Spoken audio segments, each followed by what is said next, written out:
Hi, Lewis here. Welcome to a new episode of TechBites. Do you recall those days of social distancing? If you spend a bunch of time glued to your screen, catching up on shows while staying home, you're definitely not alone. Back when the pandemic started, the time we spent watching shows shot up by a staggering 220%.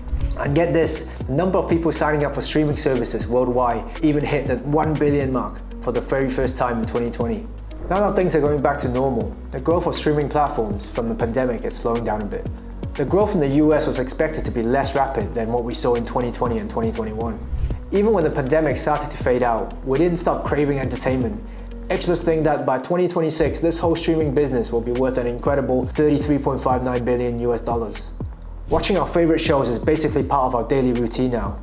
On average, users in the US dedicate about 3.1 hours every single day to streaming videos. Now, with a bunch of streaming platforms out there and the growth getting slower, you might be wondering, what's the game plan for major players post-pandemic? First things first, let's dive into some of the big names and how they're leveraging their strengths. Disney has always been a major player in the entertainment business, owning internationally recognized IPs such as Pixar, Lucasfilm, and 20th Century Fox. Of course, the true standout has always been Marvel's lineup of superheroes. These huge IPs dominated the big screens with blockbuster hits and are now extending the magic to the TV shows. In fact, creating spin-off shows from their massive success is a clever strategy to keep the devoted fans excited. With Disney's unique characters, they're consistently staying ahead in the customer's retention. Shifting our attention to HBO, they have given the platform a fresh rebrand, now known as Max. From Friends to Succession, the library is a mix of classic favorites and new original hits. Take Euphoria as an example. This drama about high school life became a sensation in 2020, especially with a younger crowd. The buzz around it was so big that the media even named it the Euphoria effect. The powerhouse of streaming platforms has to be Netflix, who has the largest number of subscribers in the industry. While HBO's success mainly shines in the West, Netflix content reaches across the globe, creating hits that resonate universally. One obvious example is Squid Game. It became a cultural phenomenon that brought Korean pop culture into the global spotlight. However, Netflix is committed to localizations as well. They've invested efforts in perfecting subtitles, dubbing, and cultural references in promising markets like India, Brazil, or Nigeria. Moreover, their user experience design and algorithm are top of the line, delivering immersive and personalized recommendations tailored to every user.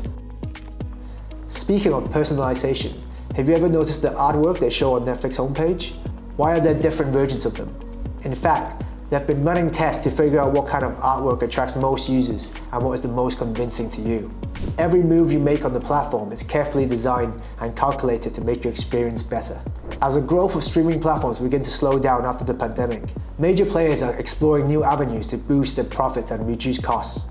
An ongoing issue has been password sharing, which companies are striving to address. According to Netflix, over 100 million households have been sharing accounts. Just think about the potential revenue loss there.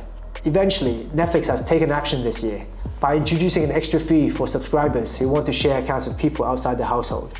The crackdown on shared accounts resulted in a surprising outcome. They gained 5.9 million new subscribers in the second quarter of 2023, nearly 3 times the numbers analysts predicted. In 2022, Netflix also introduced an ad-supported subscription tier, which attracted almost 5 million global monthly active users within 6 months of its debut. Indeed, the introduction of an ad-supported tier initially sparked controversy because Netflix had pioneered the ad-free user experience that disrupted the dominance of traditional TV. However, Netflix's choice shows its effort to diversify its business model.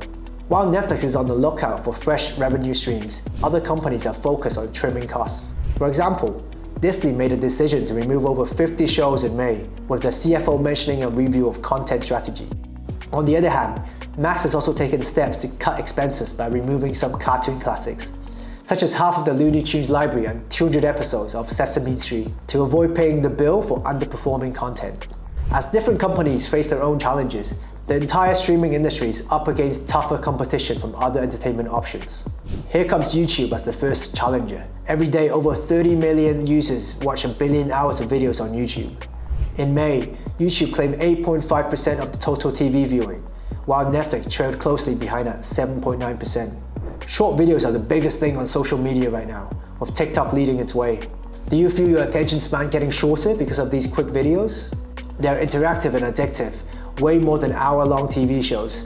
In the US, A recent report shows that TikTok is getting close to catching up with Netflix in terms of the time adults spend on these platforms. Well, it shows the entertainment scene is changing fast. It's not just about streaming services fighting each other. There's a bigger battle for our attention. Various forms of entertainment have been challenging the old way of watching TV.